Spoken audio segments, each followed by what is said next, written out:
चलो रे चलो रे चलो चलो रे चलो रे चलो चलो जहाजपुर। धर्म स्नेही बंधुओं,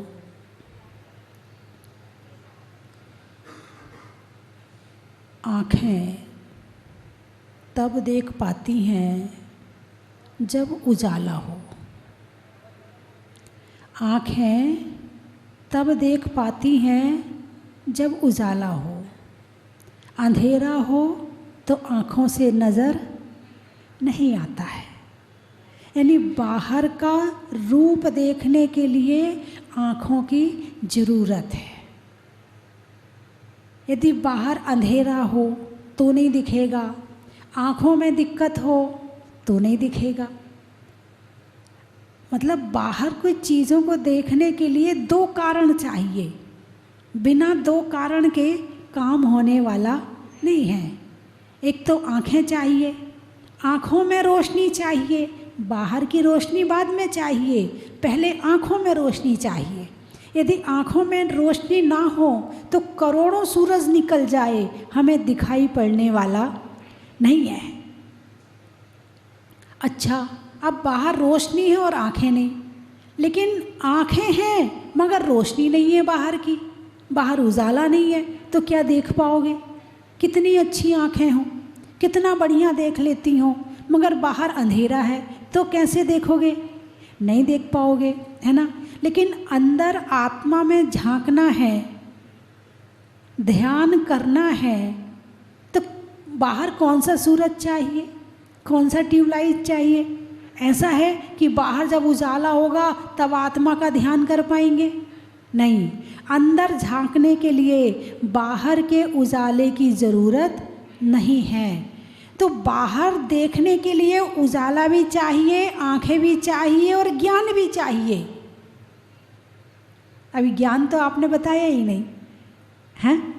तो बाहर देखने के लिए बिना ज्ञान के वस्तु समझ में आने वाली नहीं है। एक छोटा सा बच्चा है, उसके पास आँखें भी हैं, उजाला भी है, और वो पंखा देखता, ये क्या है?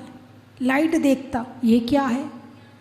ज्ञान नहीं है, अभी विकसित है तो सही मगर अभी विकसित नहीं हुआ है ना। चिड़िया है, यहाँ आती है, उसे क्या नज़र आता है? उसे चावल नज़र आते, वो डायरेक्ट आके चावल पे बैठती है, वो इधर उधर नहीं बैठेगी, और बैठेगी भी तो उसका निशाना क्या रहेगा? चावल रहेगा, उसे भगवान नज़र नहीं आएंगे। आप मंदिर में आके क्या देखते हो?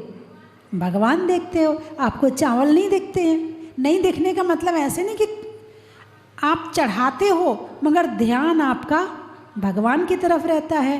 तो बाहर वस्तु को समझने के लिए ज्ञान चाहिए, आँखें चाहिए और उजाला चाहिए, तब आप बाहर की वस्तु को देख सकते हैं। लेकिन यदि आत्मा का ध्यान करना है तो क्या चाहिए?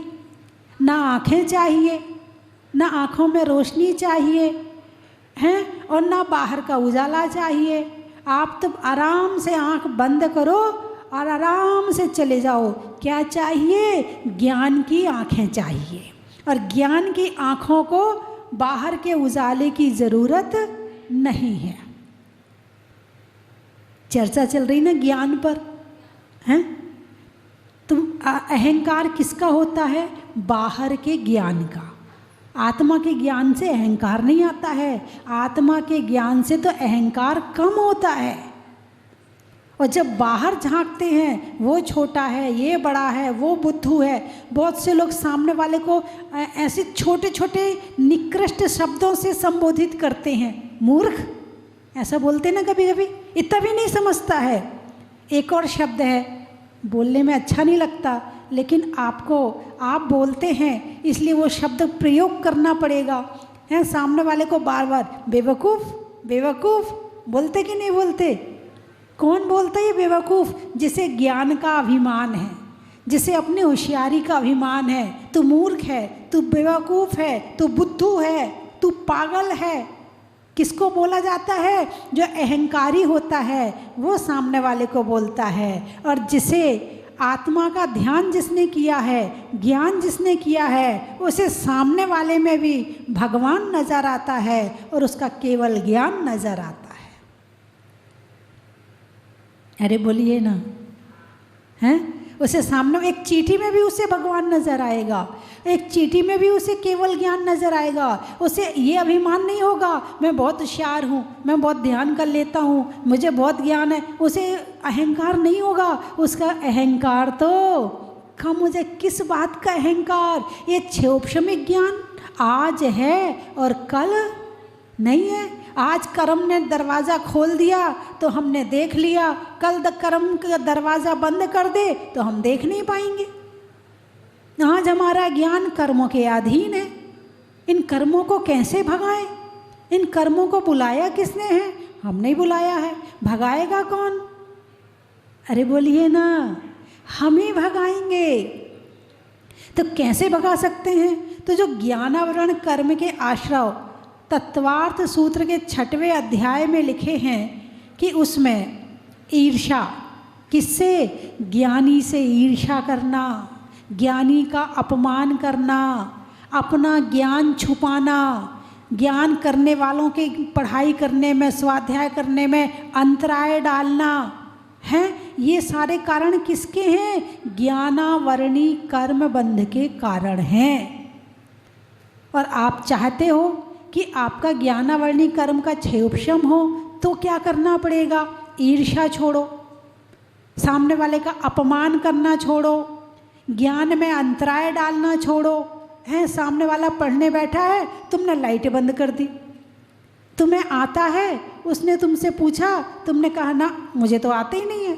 यदि तुमने बता दिया तो फिर वो भी सीख जाएगा, वो तो आगे बढ़ जाएगा, वो तुम सहन कर नहीं सकते, तो ईर्ष्या भी आ गई।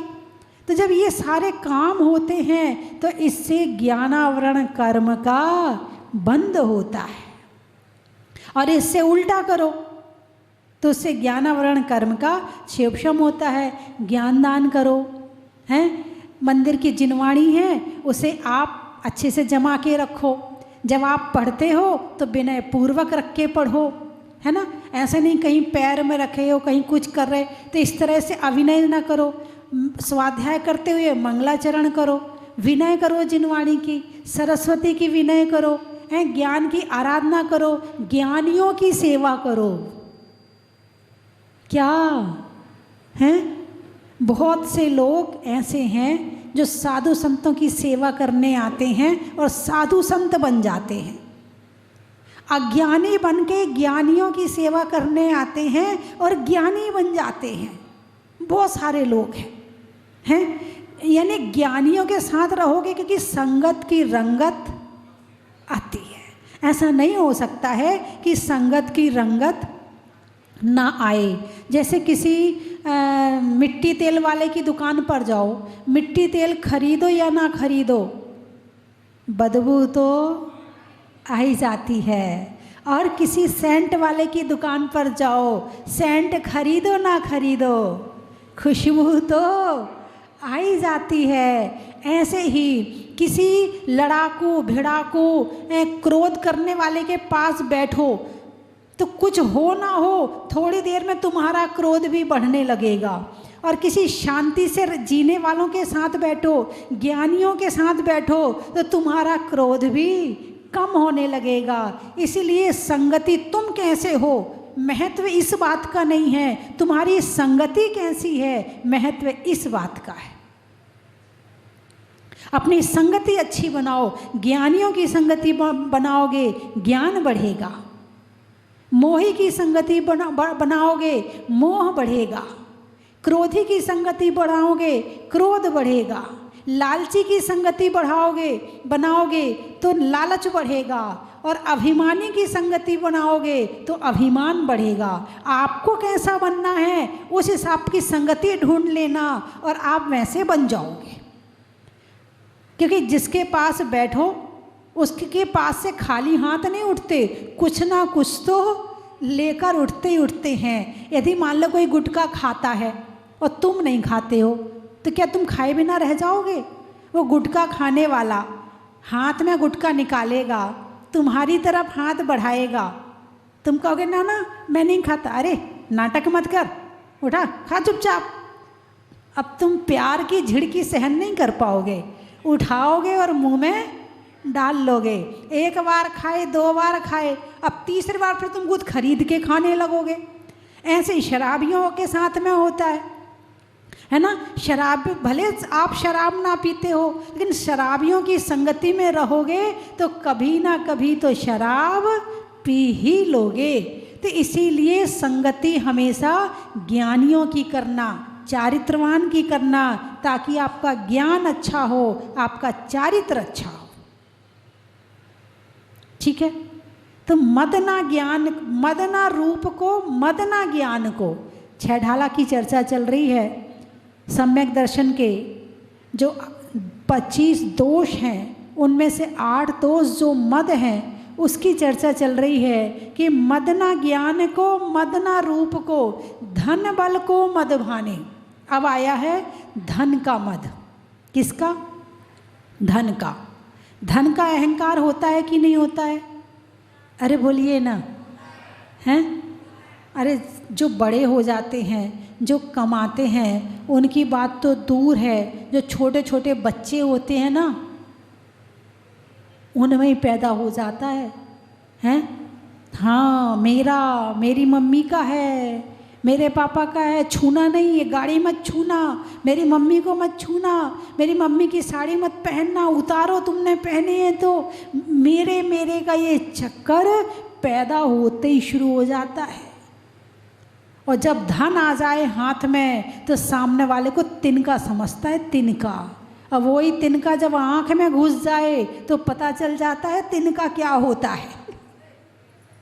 हाथी कितना बड़ा होता है?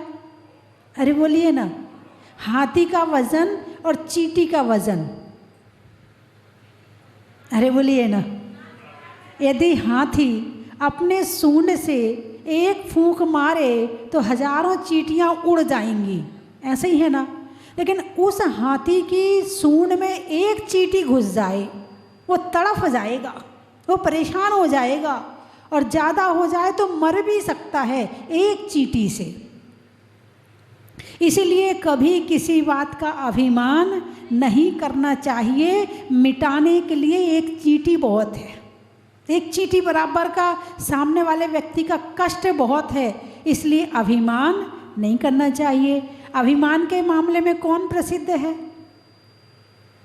सोचो और आप मुझे बताओ कि अभिमान में कौन सा महापुरुष प्रसिद्ध है? क्या बात है, कितनी जल्दी याद आया, रावण ही है। दुनिया में केवल रावण को ये अहंकार है और किसी को अहंकार नहीं है क्या?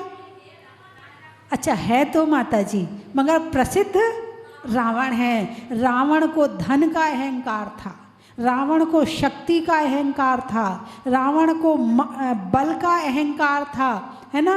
रावण को अपनी और भी जो उसके पास में विद्याएं थी उनका अहंकार था। और राम के सामने क्या रावण, कहाँ राम? राम कौन? क्या कहता था रावण? अरे वो भूमि गोचरी, वनवासी, जंगल जंगल घूम रहा है, उसके पिताजी ने उसको घर से निकाल दिया, वो राम मेरा क्या बिगाड़ लेगा? कौन कहता था? रावण कहता था, हैं? क्या बिगाड़ लेगा वो मेरा? कुछ नहीं कर सकता है। और संसार की जितनी सुंदर चीज़ हैं वो मेरी हैं, तो सीता मेरी है। और हुआ क्या है? कौन जीता? कौन हारा? अहंकार हार गया सरलता के सामने, मृदुता के सामने अहंकार हार गया। मरना किसको पड़ा? अहंकार को या सरलता को, सहजता को? अहंकार को मरना पड़ा। अहंकार कठोर होता है, टूट जाता है, और मृदुता मुलायम होती है, मुड़ जाती है, मगर टूटती नहीं है। जब तूफान आता है तो जितने पेड़ खड़े होते हैं लंबे लंबे, वे टूट जाते हैं, और जो हरी हरी घास मुलायम मुलायम होती है वो मुड़ जाती है, मगर टूटती नहीं है। जैसे ही हवा तूफान जाती है वैसे ही फिर खड़ी हो जाती है। हवा आती है झुक जाती है, यानी जिसे झुकना आता है वो इस दुनिया में हमेशा सुखी रहता है, और जिसे झुकना नहीं आता है, कभी धन का अहंकार, कभी रूप का अहंकार, कभी शक्ति का अहंकार, कभी पिता का अहंकार, कभी नाना का अहंकार, कभी मामा का अहंकार, जो अहंकार में झूलता रहता है वो एक दिन टूट जाता है। इसलिए अहंकार नहीं करना चाहिए। सबसे अच्छी बात सोचो, जब तुम्हारा जन्म हुआ था तब तुम्हारे साथ में क्या आया था? अरे बोलिए ना, सोने की अंगूठी, डायमंड सेट, ये 25,000 वाली साड़ी, 1 लाख वाला घाघरा, क्या आया था? बोलिए, कुछ भी नहीं आया था। और जब जाओगे थोड़ी कल्पना तो करो, क्या जाएगा? जो अंगूठी तुमने पहन रखी है सोने की, वो साथ जाएगी क्या? नहीं जाएगी साथ में। मान लो बाई चांस पहने पहने नमो सिद्धाड़म हो जाए, तब तो अर्थी में साथ चली जाएगी? नहीं, तब भी नहीं जाएगी। तो क्या करेंगे? उतार लेंगे। अच्छा, और बाई चांस अंगुली फूल जाए, भाई कई बार सूजन आ जाती है, हैं, तो फिर वो क्या करेंगे? अच्छा, काट के निकाल लेंगे, मगर जाने नहीं देंगे साथ में। और आज इतना अहंकार किसका? जो साथ नहीं जाना है उसका अहंकार। इसीलिए ये सम्यक दर्शन के दोषों में दोष बताया है कि जो 8 प्रकार का मद होता है, जब तक ये मद रहेगा तब तक सम्यक दर्शन नहीं होने वाला है। पहले अहंकार छोड़ो, उसके बाद सच्चा धर्म तुम्हारे अंदर प्रवेश करेगा। उसके पहले करने वाला नहीं है। अंगूठी छोड़ने नहीं कह रहे हैं, घर छोड़ने नहीं कह रहे हैं, सोना चांदी छोड़ने नहीं कह रहे हैं, वस्त्राभूषण छोड़ने नहीं कह रहे हैं। क्या कह रहे हैं? अहंकार छोड़ने कह रहे हैं। धन है, धन तुम्हारे पुण्य से आया है, रखो, यूज करो, भोगो, दान करो, कोई दिक्कत नहीं है। अच्छा खाओ, अच्छा पहनो, सब कुछ करो, लेकिन इससे मोह ममता जोड़कर कि इसके कारण से मैं बड़ा हूँ, वो अहंकार छोड़ना है। कहते हैं ना लोग, बहुत बड़ा आदमी है, क्या कहते हैं? अरे बोलिए ना, बहुत बड़ा आदमी है, तो बहुत बड़ा आदमी का मतलब उसकी हाइट बहुत बड़ी है? नहीं। तो उसका वजन बहुत ज़्यादा है? नहीं। तो फिर वो बड़ा कैसे है? अरे बोलिए ना, कहाँ से बड़ा है वो? धन से बड़ा है। तो धन 24 घंटे उसके साथ रहता है क्या? धन रखा है बैंक में, धन रखा है तिजोरी में, धन रखा है दुकान में, और बड़ा हो गया वो यहाँ पे। तो ऐसे कैसे बड़ा हो गया? लेकिन बस एक धन के प्रति जो आसक्ति और मोह ममता लोगों की है, वो इसे बड़ा बना देती है। और वो ये कहे, नहीं भाई, ना कुछ तेरा ना कुछ मेरा, ये दुनिया रैन बसेरा, ना कुछ लाए थे ना लेके जाना है, ये धन तो पुण्य के उदय में मिला है। कमाने से धन कम आता है क्या? किससे आता है धन? पुण्य से आता है, हैं? मेहनत कितनी भी कर लो, धन कब आएगा? जब तुम्हारा पुण्य होगा। पुण्य नहीं होगा तो सफलता मिलने वाली नहीं है। यदि धन नहीं आ पा रहा है तो टेंशन मत करो, क्या करो? पुण्य करो। अब पुण्य के लिए पुण्य करो तो इतना सा आएगा, और धन को छोड़ करके आत्मा के लिए धर्म करो तो पुण्य इतना आएगा। धन के लिए पुण्य मत करना, स्वास्थ्य के लिए पुण्य मत करना, आत्मा के लिए धर्म करना, तो ये तो घास फूस है, अपने आप चली आएगी। तो मद ना रूप को, मद ना ज्ञान को, धन बल को मद भाने। धन का अहंकार नहीं करना चाहिए। लेकिन धन आता है, वो तो दिखता है, मगर धन के साथ अहंकार कब आ जाता है ये पता नहीं चलता है। ज्ञान आता है, ये तो पता चलता कि शास्त्र पढ़ते पढ़ते ज्ञान आ गया, पर पीछे से अहंकार का आवाज आता है, ये पता नहीं चलता है। होशियार हो जाते हैं ये तो दिखता है, और होशियारी के साथ साथ वो पीछे से अहंकार का आवाज आता है, वो पता नहीं चलता है। जब ये पता चलने लगे कि मुझे क्रोध आ रहा है, मुझे अहंकार आ रहा है, मुझे लालच आ रहा है, मेरी मायाचारी हो रही है, समझना आपने शुरुआत कर ली अपने आप को देखने की। और जब तक पता नहीं चल रहा है, इसका मतलब आपने अपने आप को देखना अभी शुरू नहीं किया है। और मौन लेने के बाद में देखना शुरू होता है। उसके पहले तो केवल बोलते हैं, सुनते कम हैं और बोलते ज़्यादा हैं। और जब मौन लोगे तो तुम्हें सामने वाला भी सही नज़र आएगा और खुद भी सही नज़र आओगे। जब सामने वाले की बात का जवाब नहीं दोगे, और जब तुम्हारे अंदर क्या विचार उठ रहे हैं, सामने वाला बोले जा रहा है, तुम नहीं बोल रहे हो, तुम मौन हो, तब ये सारी स्थितियां दिखेंगी कि हो क्या रहा है, ये सब करना क्या चाहिए। उस समय तुम नहीं बोले तो सामने वाले की क्या सिचुएशन बनी, फिर उसके बाद में थोड़ी देर बाद क्या उसका रिजल्ट आया। मौन लेने के बाद ये दुनिया अलग ही नज़र आएगी। इसीलिए कम से कम घंटे 2 घंटे का मौन रोज लेना चाहिए, रोज लेना चाहिए। तभी पता चलता है कि क्या है संसार, मैं क्या हूँ, आत्मा क्या है, परमात्मा क्या है, धर्म क्या है, शास्त्र क्या है, सब अपने आप पता चलने लगता है।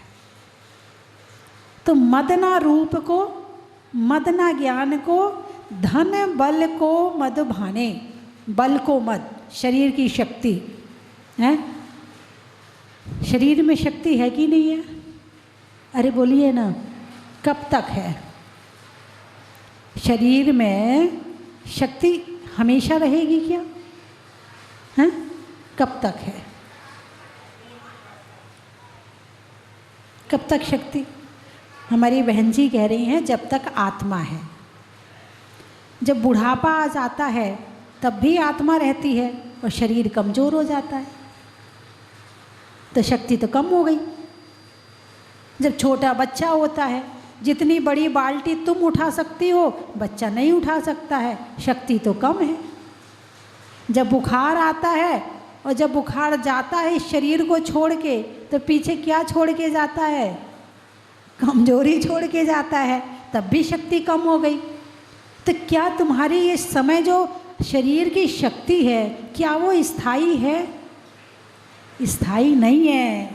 जब तक वीर्यांतराय कर्म का क्षयोपशम है तब तक ये शक्ति है, और जिस दिन वीर्यांतराय कर्म का क्षयोपशम कम हो जाएगा तो भोजन भी वही रहेगा, खाना भी वही रहेगा, ताकत की दवाइयाँ भी वही रहेंगी, मगर शरीर की शक्ति ठीक होने वाली नहीं है। ये शक्ति भी अस्थायी है। जो पहलवान हैं खूब कसरत करते हैं, करते नहीं करते हैं, खूब घी खाते हैं, खूब कसरत करते हैं, खूब घी खाते हैं, तो क्या उनके पास वो शक्ति हमेशा रहती है? एक गामा पहलवान हुआ है, बहुत पहले हुआ है, नाम सुना होगा आपने, गामा, उसका नाम था गामा पहलवान। और जब अंत समय उसका आया तो वो अपने मुंह पर बैठी मक्खी भी नहीं उड़ा पाता था, ये स्थिति थी उसकी। उसके जीते जी वो विश्व का सबसे बड़ा पहलवान था, विजेता, विश्व विजेता पहलवान था, वर्ल्ड कप जीता हुआ पहलवान था। लेकिन जब शक्ति कमज़ोर हुई तो मुंह पर बैठी मक्खी भी नहीं उड़ा पाता था। कहाँ गई शक्ति? कर्म ने छोड़ दिया था तो मिल गई थी, कर्म ने बंद कर दिया तो घट गई। तो इस शक्ति का उद्घाटन कैसे होता है? ये शक्ति प्रकट कैसे होती है? तपस्या के द्वारा, त्याग के द्वारा, संयम के द्वारा, है ना। फिर भी पंचम काल है, मनुष्य पर्याय है, ये तो क्रम चलता है, बचपन, जवानी, बुढ़ापा। बचपन में शक्ति नहीं है, बुढ़ापे में शक्ति नहीं है, जवानी में शक्ति है। जवानी में शक्ति आई, अहंकार आ गया। क्या आ गया? अहंकार आ गया। किसी कमज़ोर को देख के, ये भी कोई चाल है, ऐसे चला जाता है, इतने धीरे चला जाता है, जल्दी चल जल्दी चल। सामने वाले को ऐसा वो करते हैं और अपनी शक्ति पर घमंड करते हैं, जबकि शक्ति पर घमंड मत करो। आज है और कल नहीं है, और सबके दिन फिरते हैं। कहा जाता है घूरे के दिन भी बदलते हैं। क्या घूरा जानते हो? हैं? कचरे का ढेर जहाँ लगाते हैं उसे घूरा कहते हैं, है ना। तो एक समय आता है कि जब घूरे को हटा करके वहाँ महल बन जाता है, और जहाँ महल होता है खंडर होके घूरा घर हो जाता है। जब खंडर हो जाता तो लोग वहाँ कचरा डालने लगते हैं। ऐसा होता कि नहीं होता? ये बदलता हुआ समय है। यहाँ अहंकार किसी चीज़ का मत करो, किसी की नहीं चली है इस दुनिया में, किसी की नहीं। जब रावण जैसी की नहीं चली हैं, तो क्या कहते हैं? मानी मानी मर गए, रहा ना उनका वंश।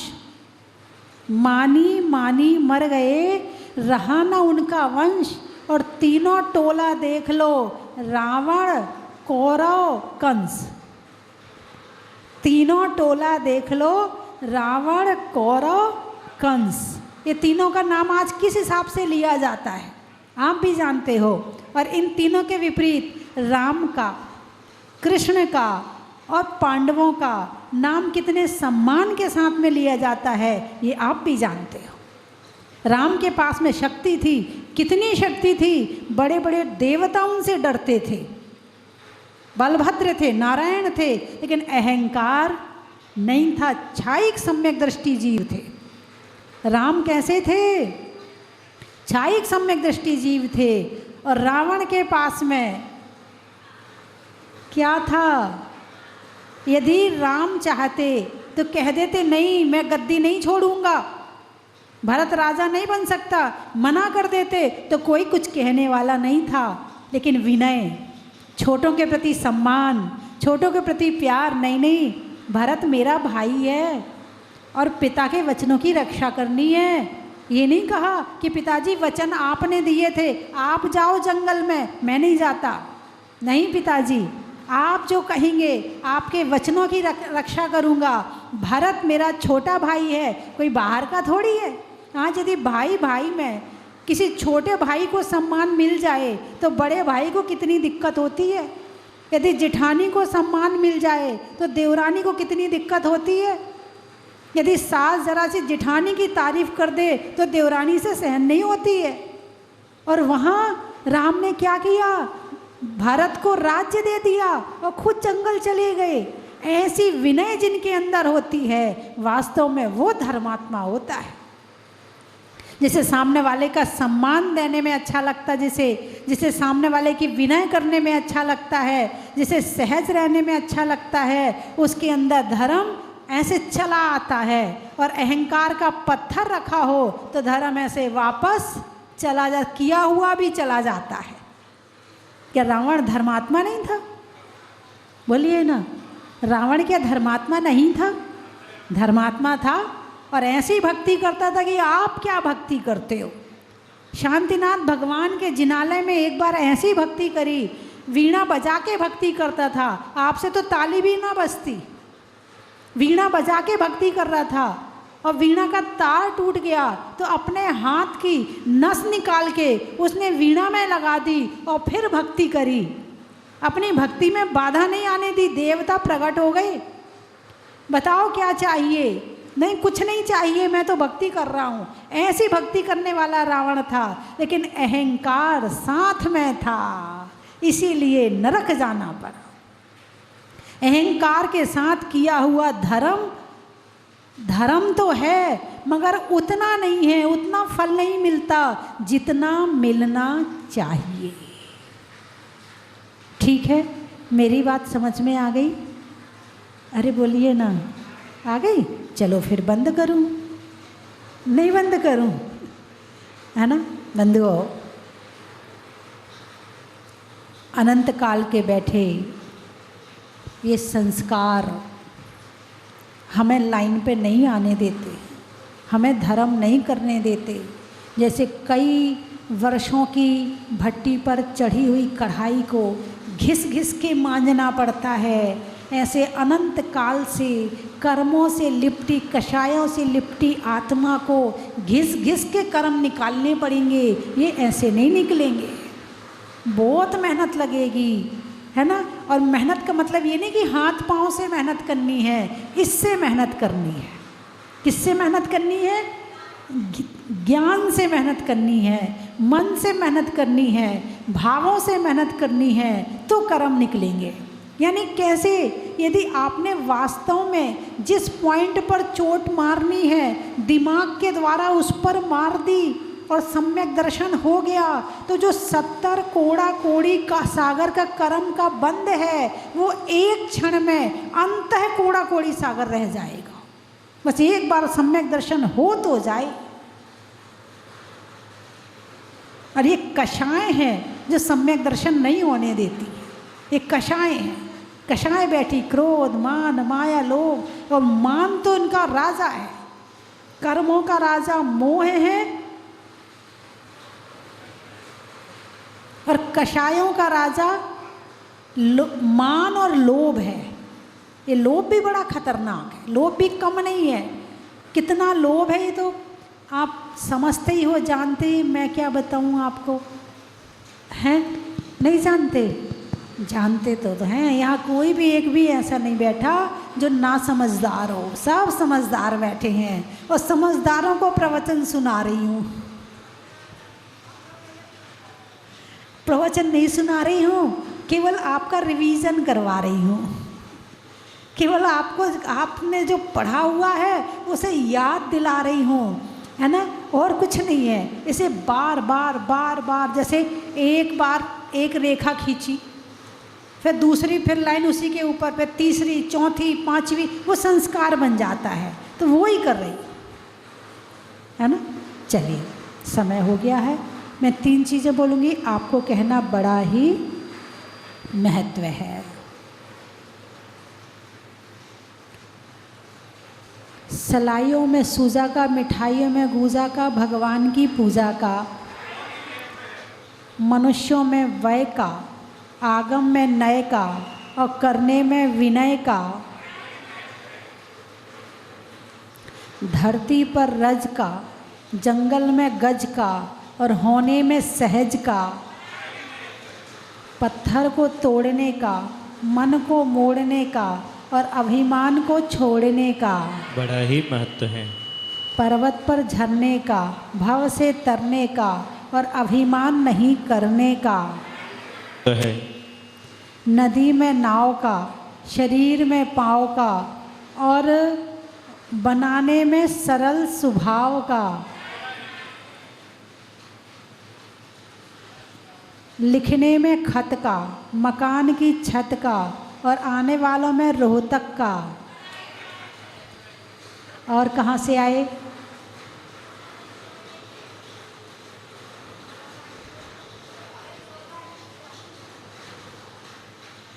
वहीं से बता दें कहाँ से आई हैं। कलकत्ता से। पेड़ में पत्ता का, मधुमक्खी के छत्ता का, नहीं नहीं, बारिश में छत्ता का, और आने वालों में कलकत्ता का।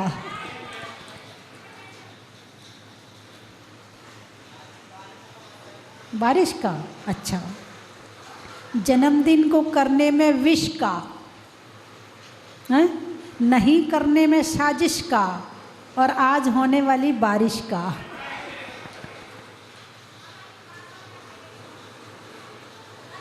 गंजवा सौदा, व्यापारियों में सौदा का, करने में दादा का, और आने वालों में गंजवा सौदा का। बोलिए 24 भगवान की।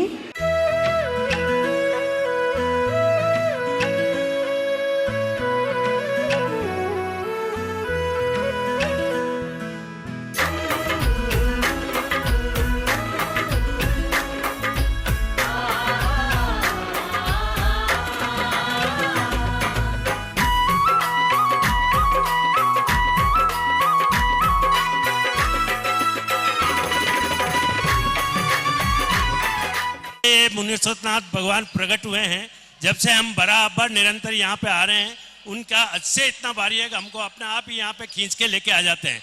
उसके बाद आज माता जी के मुखारबंद से हमने जो शांति धारा की है, हमारा मन प्रफुल्लित हो गया। और आज मैं मेरे पूरे परिवार को विजयवाड़ा से, हैदराबाद से लेके आया हूँ और आज यहाँ दोपहर में दिन में विधान कराएंगे, मुनीश्वरनाथ विधान कराएंगे। आप सब भी उस विधान में जरूर जरूर पधारें। बोलो मुनीश्वरनाथ भगवान की विषय यहाँ आकर के देखने को मिलता है, वो शब्दों में बयान हो ही नहीं सकता। माता जी की भी असीम अनुकंपा हमारे पूरे परिवार पे रही है और जब कभी भी हमको मौका मिलता है हम सबसे पहले यहीं भाग कर आते हैं। और आज हमारे परिवार को यहाँ पर शांति धारा करने का भी सौभाग्य प्राप्त हुआ।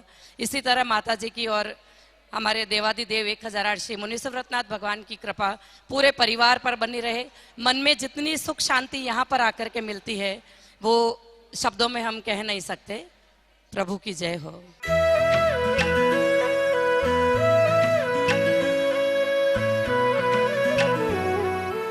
चन की थाल को सजाओ रे आज, रत्नों की थाल को भर लाओ रे आज।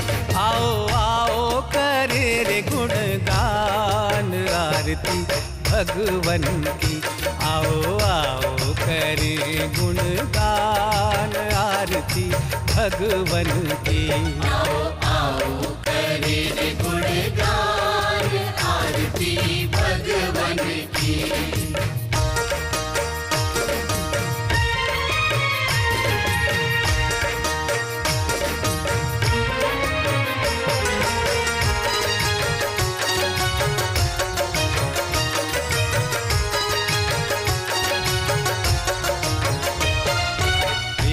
सुमित्र के राज दुलारे, माँ पद्मा जी के नैनों के तारे।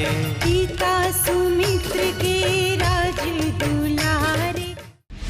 अपने इस मानव भव को सफल बनाने का आपके जीवन में आया है अभूतपूर्व अवसर। स्वस्ति धाम प्रणेत्री परम विदुषी लेखिका भारत गौरव आर्यका श्री स्वस्ति भूषण माता जी की पावन प्रेरणा एवं मंगल आशीर्वाद से मध्य प्रदेश की धन्य धरा पर स्थित सिद्ध क्षेत्र सोनागिर के पवित्र पर्वत पर बन रहा है भव्याति भव्य सहस्त्रकूट जिनालय। आप अपने व अपनों के नाम से एक प्रतिमा अथवा एक से अधिक प्रतिमाएं विराजमान कर सहस्त्र पुण्य के भागीदार बने। एक प्रतिमा की न्यौछावर राशि 1,11,000 रुपए मात्र। अपनी स्वीकृति प्रदान करने हेतु दिए गए नंबरों पर शीघ्र संपर्क करें।